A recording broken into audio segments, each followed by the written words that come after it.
As the 1 year memorial has been done, but a lot also has happened beyond the ceremony. And we can now speak to Derek Akosam. He's just returned from the Kwame Nkrumah Circle. He's looking all tidy now. You've had a lot of, you've had to do some legwork today, haven't you?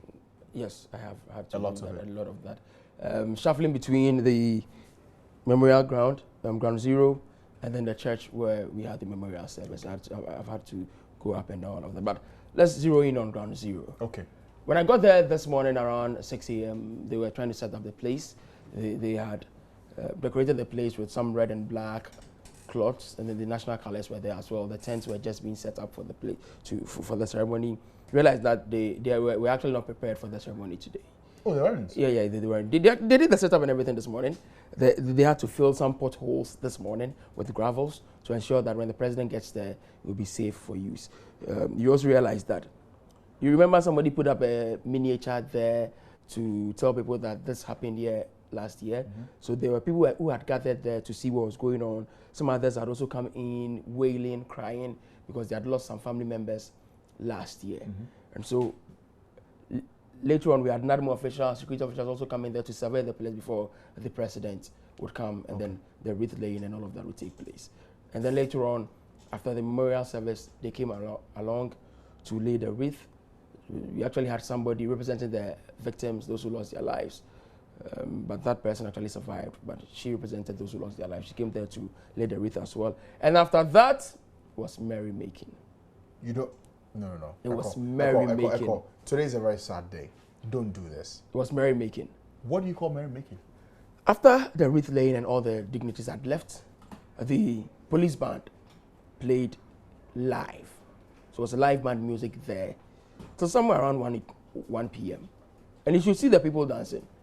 Those who hitherto had sullen and morose faces now had smiles on their faces.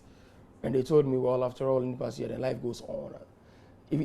Though we've lost some souls, we are remembering them, but life goes on. Interesting. So what? There was partying?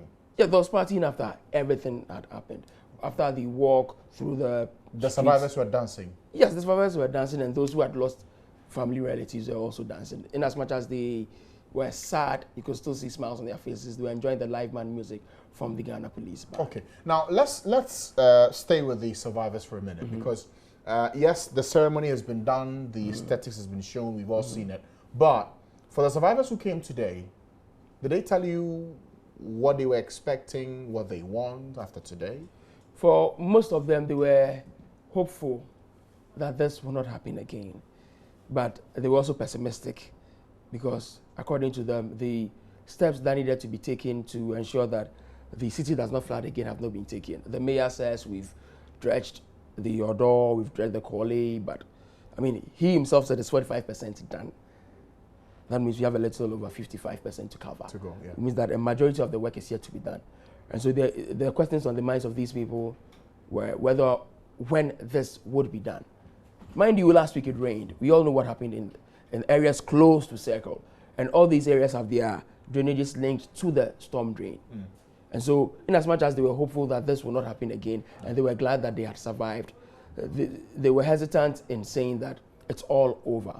For most of them, they are yet to receive compensation for what happened to them, the tragedy that befell them. Remember, there were some donations after all of this happened last year. Media houses came in. At Multimedia, we also had a bit. But for them, there's been nothing from government to ensure that they forget what has happened. And just as Araba Kumsin said, we have some others who are yet to identify relatives. Some other bodies are also yet to be identified. And so, for most of them, they're yet to get a closure to this matter. Okay, thank you, Derek. And one more thing for these survivors, did they also say what they are also personally doing to move on? Because much as you'd wait for government to bring you what you want, what about you also picking your life up? For most of them, it's been a turbulent 12 months trying to get back on their feet because, especially for the drivers who had to run away from their vehicles, their vehicles are burnt. I spoke to one driver who had a third-party insurance but can't get anything from the insurers. He spoke to me off record. He didn't want to go on camera, but he could realize that he still looked dejected. He still looked frustrated and sad. And so for most of them, yes, we are moving on. But anytime we come around this area, we still have flashbacks and reminds us that we could have joined those who lost their lives. All right, thank you, Derek. Derek Akosam has been to Ground Zero today, the Kwame Nkrumah Circle, the golf filling station. He saw the preparation even before the ceremony started, and also what happened afterwards. We're learning that there was some merrymaking, what in the local parlance they call Bonyo Party, that happened today after the memorial service and the wreath-laying ceremony. I just want to go for a break. When we come back, we'll hear from some of the heroes, those who are able to surmount this challenge and still have their heads above water here on the show. Stay with us. I don't mean to have you cry, but as I said, it's important that we watch this for ourselves and get to understand where we've come from in the past 1 year and what we can do and change as we look ahead to the future. Well, there were also some heroes on the day from June 3. Derek Akosam has been speaking to some people who risked their lives to save others. Because of God's sake. And so far as, though I also had a risk, but I think they are also my relatives. So I just jumped inside the water and I saved the lady and her grandchildren and own doctor. But then I got burned. But I don't want to remind you of your sad moments, but just relive the moments. Why did you see these people, and why did you decide to go through all of that just to save them? Okay, I was at my shop before I was inside the shop. I was hearing noise outside. Whoa, I'm dying. So my wife decided to go for the children. I said, hey, you come inside and think about yourself. But as the situation going, the lady is crying. I'm dying. My daughter is dying. And I got outside, inside the water. I swim the water, and I carry the woman inside. What was going through your mind when you jumped into the water to save somebody else? Were you not afraid? Though I was afraid, but I was still risking myself to save them, because life is precious. How deep was the water then? Oh, the water. When I jumped inside the water level was at my chest. At your chest? If I may not lie. The water level was at my chest. But I still try my best and bring them out. When you remember that you had to save somebody, how do you feel? I feel so miserable, so pity. Even can't control myself, but still, I need to try my best. And you also got burnt in the process. Tell me, how did that also happen? Immediately, I jumped inside the water to save them. There was a fire explode. So my whole shop, people, television that I replay, water carried some burn. The whole shop started burning. That I got burned on my legs. You still feel the pain? Yeah. So I understand that people, they lived here in this house. That was my landlord and his family lived this house. But before, all of them escaped. Yes. So the 12-year-old and the mother? And yeah, the 12 years and the small baby, almost 1.5 years with a mother. Those that I saved, including myself and my wife. Okay. So that's the story of Eric. He saved his landlady's daughter and granddaughter.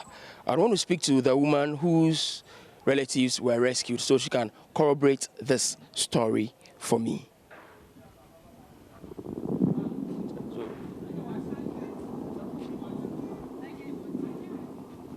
Hello. Mommy.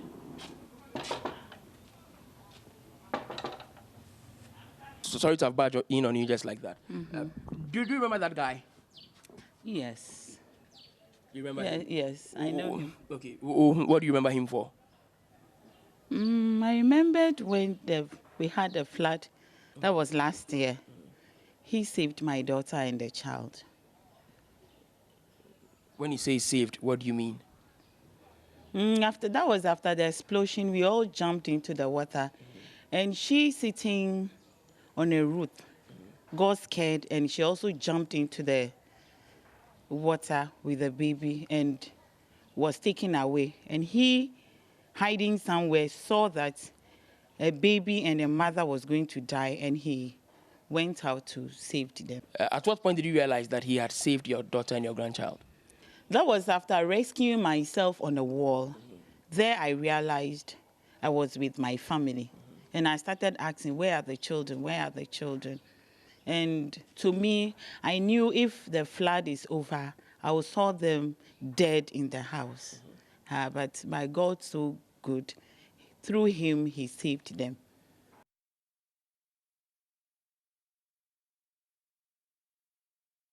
Right then, so that's a good part of the whole thing. Shows how human some of us can be in times of trouble and in times of need. Well, Ifo Evans Chenery brings us the story of how a school that was submerged on the day of the flooding at Nima is now recovering.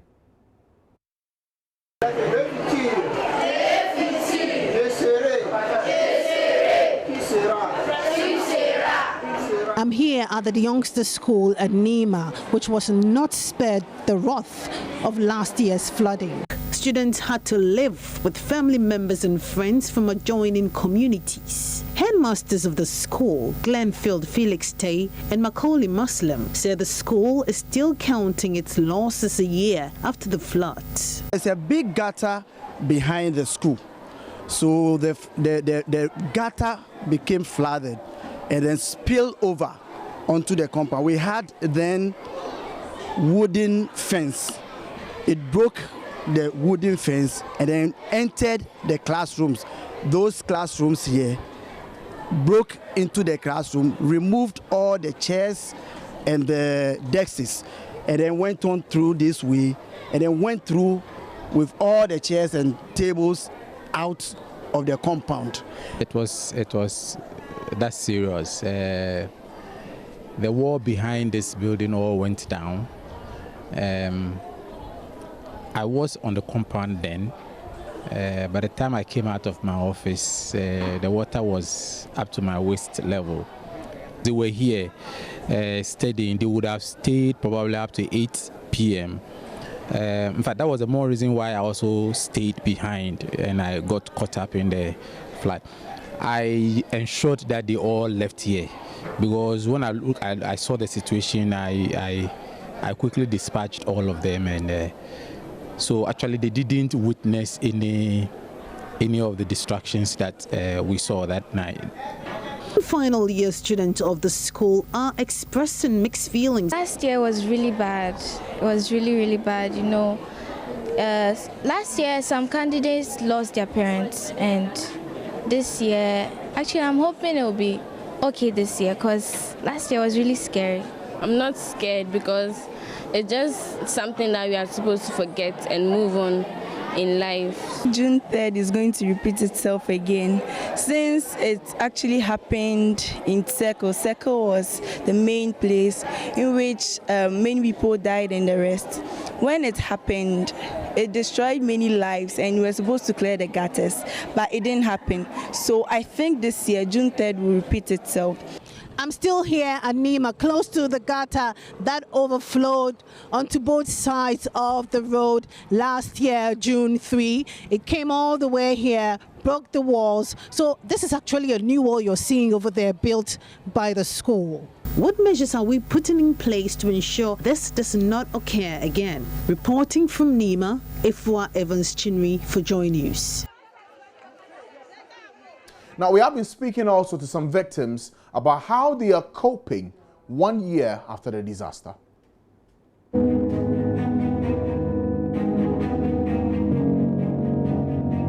It's exactly a year, but the impact of this disastrous incident still lingers on the minds of many. We're just in one of the houses here, right behind the Gulf filling station where the explosion occurred and over 100 people died.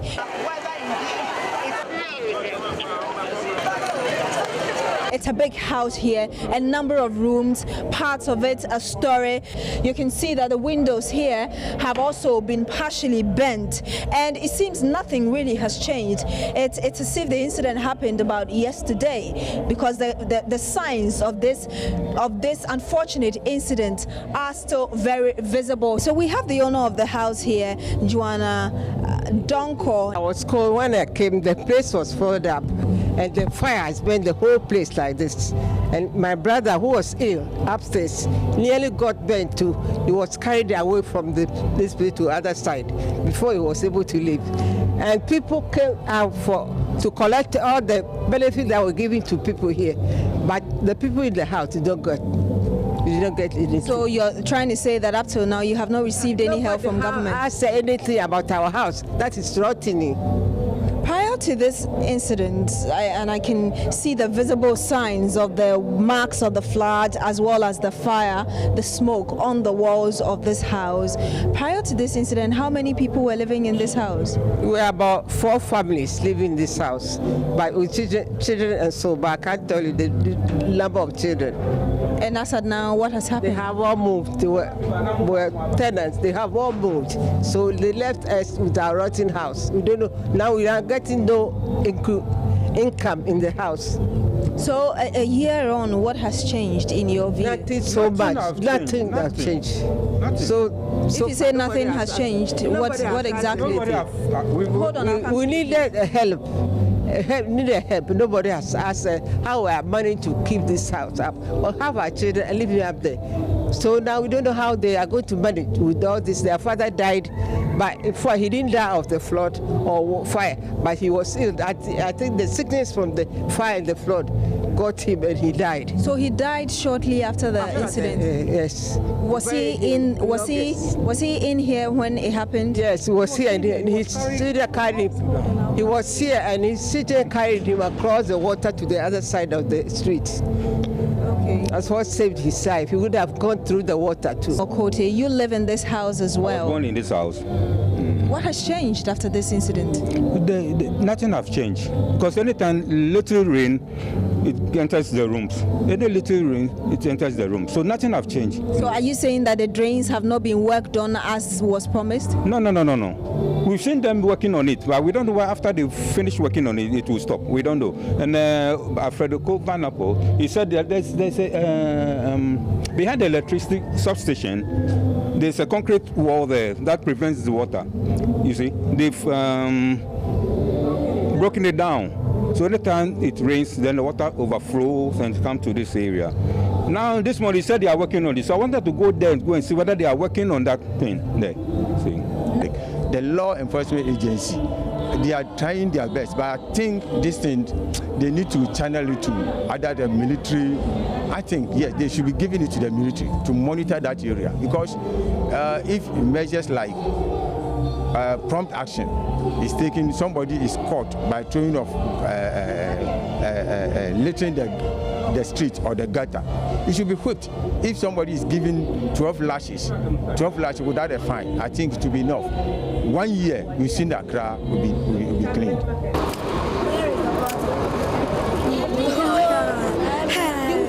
It was just outside or the compound of the house that got affected in this disaster.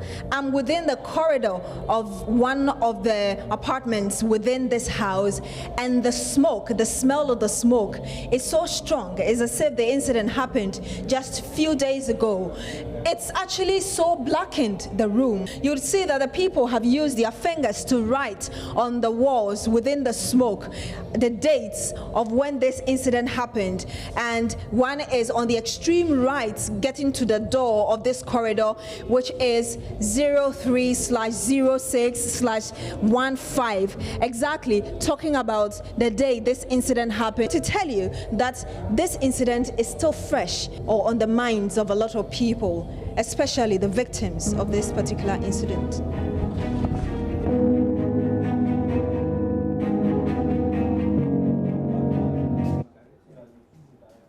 So we have looked at the challenges from last year, how people have moved on this year, but after the break, we will delve into the recommendations that were given last year as to the drains that will be expanded, the desilting of those drains, the lessons we've learned, and what we can do to improve our lives so that next year we will not be back here talking about a similar flood and fire disaster. Details after the break. Stay with us.